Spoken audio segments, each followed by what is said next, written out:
সুপ্রিয় বন্ধুগণ, যারা প্রাথমিক সহকারী শিক্ষক নিয়োগ পরীক্ষায় অংশগ্রহণ করবেন তাদের জন্য আজকের ভিডিওতে আমরা আলোচনা করব প্রাথমিক সহকারী শিক্ষক নিয়োগ পরীক্ষা 2015 এই প্রশ্নটির মধ্যে যে সকল প্রশ্ন ইংরেজিগুলো আছে সেগুলো নিয়ে আজকের ভিডিওতে আমরা ভেঙে খুঁটি বুঝে আলোচনা করব। তাই আসুন ভিডিওটি প্রথম থেকে শেষ পর্যন্ত দেখি পুরো বিষয়টি বুঝে নিই। এছাড়া বন্ধুগণ জানিয়ে রাখি, এরূপ আদলে কমপক্ষে 100টি ভিডিও লেকচার দেওয়া হবে। আপনারা যদি 100টি ভিডিও লেকচার সবগুলি ভেঙে বুঝে শিখুন, তাহলে মনে অজান্তে আপনারা কোন বিষয়টি উত্তর সেটা বুঝতে পারবেন, সে বিষয়টি বোধগম্যতা চলে আসবে। হ্যাঁ বন্ধুগণ, আজকের ভিডিওটি খান মেথড প্রাথমিক শিক্ষক নিয়োগ চূড়ান্ত সাজেশন ও মডেল টেস্ট এই বইটিকে নেওয়া হয়েছে। এই বইটির ওপর 12,000-এর অধিক প্রশ্ন এমসিকিউ প্রশ্ন দেওয়া হলো উত্তর সহকারে। ইনশাআল্লাহ এইগুলো যদি ভেঙে বুঝিয়ে পড়েন তাহলে এর মধ্যে 80টি প্রশ্ন বহু নির্বাচিত প্রশ্ন অবশ্যই আসবে, বিশ্বাস রাখুন ইনশাআল্লাহ। হ্যাঁ বন্ধুগণ, এখন আসুন মূল আলোচনা হচ্ছে আমরা শিখতেছি 2015 সালে প্রাথমিক সহকারী শিক্ষক নিয়োগ পরীক্ষা যেটা আসছে সেই প্রশ্নটি লক্ষ্য করুন। Choose the correct passive voice. এখানে প্যাসিভ ভয়েস কোনটি হবে লক্ষ্য করুন।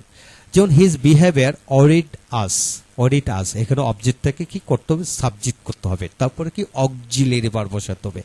যেহেতু পাস্ট ইনডেফিনিট সেহেতু উই সাথে ওয়াজরের মধ্যে ওয়ার বসে।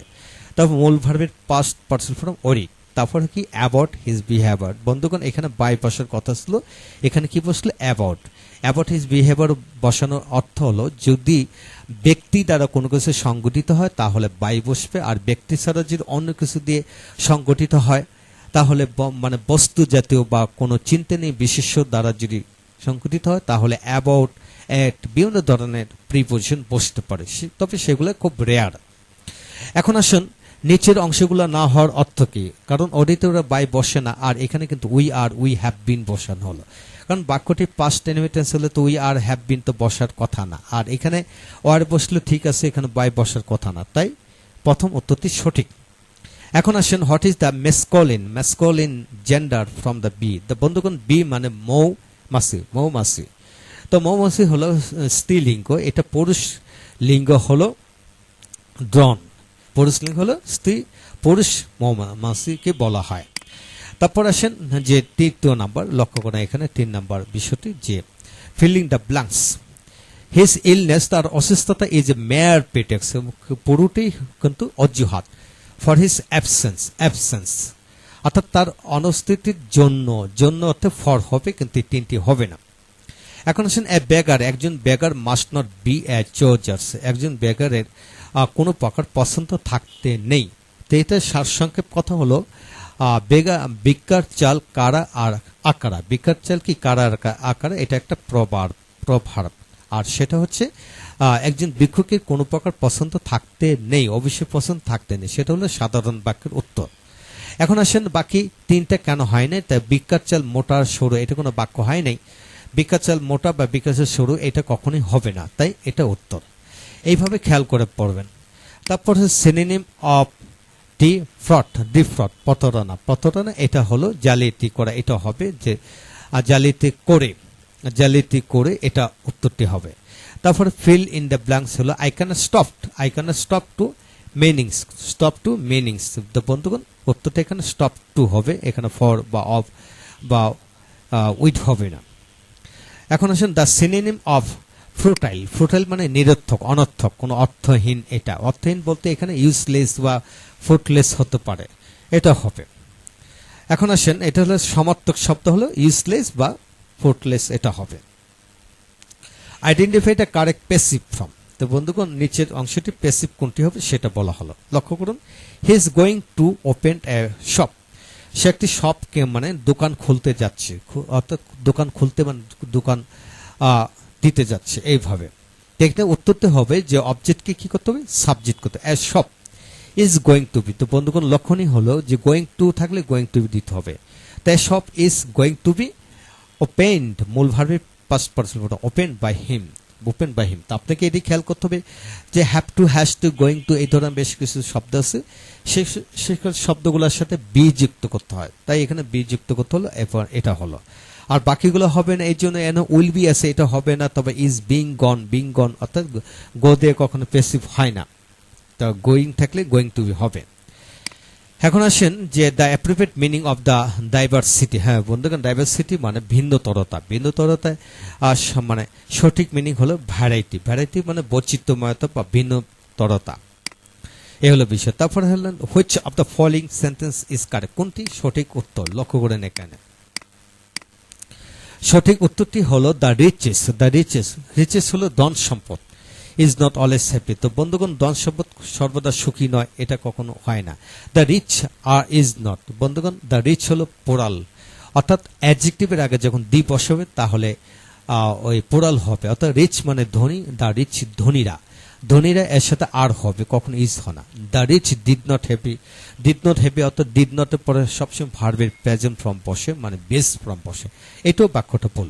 তার মানে হলো the rich are not always happy, ধনীরা সদা সুখী নয়।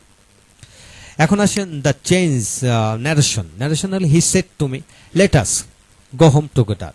সে আমাকে বলল চলো একসাথে বাড়িতে যাই। তো বন্ধুগণ, বাক্যটি হলো ইম্পারেটিভ সেন্টেন্স। ইম্পারেটিভ সেন্টেন্স হলে কি হবে একটু দেখে নেই। এখান থেকে আমরা ফর্মুলাটা একটু দেখে নেই যে লেট আস থাকলে কি হবে। লেট আস থাকলে এখানে কি হবে যে সাবজেক্ট প্রপোজ টু অবজেক্ট হবে, পরে দ্যাট হবে, তারপর উই বা দে শুড ভার্ব প্লাস হবে, এই ফর্মুলা হবে। কেন হবে লক্ষ্য করেন।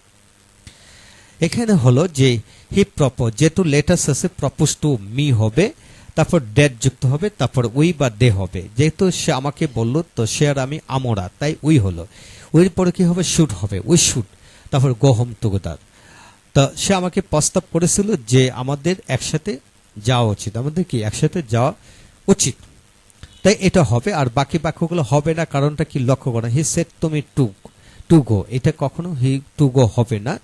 এরপর এখানে হি আস্কড মি, এখানে ইন্টিগ্রেটিভ বাক্য আস্কড হয়। হি আস্কড মি, সেটা ইন্টিগ্রেটিভ বাক্য আস্কড হবে, কিন্তু এটা হবে। এই দুইটা বাক্য ভুল, এটাও ভুল। এখানে ড্যাট হবে, যুক্তকরণ নেই। যুক্তকরণ কখনো ইম্পারেটিভে লেট যুক্ত ক্ষেত্রে টু হবে না, এটা মনে রাখতে হবে। তারপর আসেন দ্য রাইট বাংলা, সঠিক বাংলা ট্রান্সলেশনটি কোনটা হবে। হি কেম অফ। তো বন্ধুগণ, এখানে ও ডাবল এফ হবে, কিন্তু ও এফ হবে না, O double F, typing mistake হয়েছে। With flying colours, flying colours, সে এসেছিল। সে এসেছিল কি নিয়ে এসেছিল, গৌরবময় সাফল্য অর্জন করে এসেছিল। তো উত্তরটা হবে তিনি গৌরবময় সাফল্য অর্জন করেন। তিনি গৌরবময় সাফল্য অর্জন করেন মানে তিনি গৌরবময় সাফল্য নিয়ে এসেছিলেন, এইভাবে হবে এখানে। তো এখন আসেন অপমানের চেয়ে মৃত্যু সেভ। তো ট্রান্সলেশনটি হবে death is preferable to dishonour. Death is preferable to dishonour. বন্ধুগণ, আমরা জানি প্রিফারেবলের পর সবসময় টু বসে, যেহেতু এটা কম্পারেটিভ, দুইয়ের মধ্যে তুলনা করা হলো প্রিফারেবল হলো। Death is preferable to dishonour. তো বন্ধুগণ, এখানে প্রিফারেবল যেহেতু কম্পারেটিভ ফর্ম, সেখানে কখনো মোর হবে না, বা প্রিফারেবলের পরে দেন হয় না, বেটার দেন এটাও হবে না, তাই সঠিক উত্তরটি এটা হবে। আপনি এইভাবে তুলনা করে কাজ করবেন। এখন আসেন পরবর্তী অংশ হলো 15 নম্বর, যে he is quite diplomatic in dealing with people. সে মানুষের সাথে আচরণের দিক দিয়ে খুবই কূটনৈতিক বা মানে কূটনৈতিক, পোড়াটাই কূটনৈতিক, এটা বোঝানো হলো।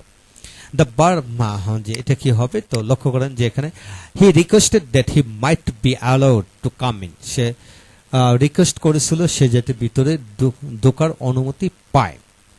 এটাকে বলা হলো ডিরেক্ট পিচ করার জন্য, ডিরেক্ট পিচ অর্থাৎ ন্যারেশনকে ডিরেক্ট পিচ করতে হবে। তো উত্তরটা হবে he asked let me allowed to come in. He asked let me allowed to come. তো বন্ধুগণ, এখানে asked হতে পারে, এখানে কিন্তু told হওয়ার কথা ছিল, এখানে asked দেওয়া হলো। He asked let me allowed to come in. সে অনুরোধ করেছিল। asked অর্থ অনেকটি অনুরোধ করা। সে আমাকে অনুরোধ করেছিল আমি যাতে ভিতরে ঢুকতে পারি, এই বিষয়টি। তো ভালো থাকুন, সুস্থ থাকুন। পরবর্তী ভিডিওগুলো একে একে দেখুন, প্রতিটা ভিডিও ভেঙে শিখুন। ভেঙে জানলে আপনারা দ্রুত গতিতে এগিয়ে যাবেন এবং পরীক্ষা ভালো রেজাল্ট করবেন ইনশাল্লাহ। ইংরেজি কোনো সমস্যা থাকবে না। যদি আমাদের 100টা ভিডিও লেকচার আমরা দিব, সেইগুলো যদি আপনারা ভেঙে বোঝেন, আপনাদের কোনো প্রকার ইংরেজিতে সমস্যা থাকবে না, বিশ্বাস রাখুন। আপনারা শেখার জন্য দুনিয়ার সবকিছু শিখে আপনারা মনে রাখতে পারবেন না, তাই 100টি মডেল টেস্ট বুঝে পড়বেন, ইনশাল্লাহ এগিয়ে যাবেন। Thank you very much.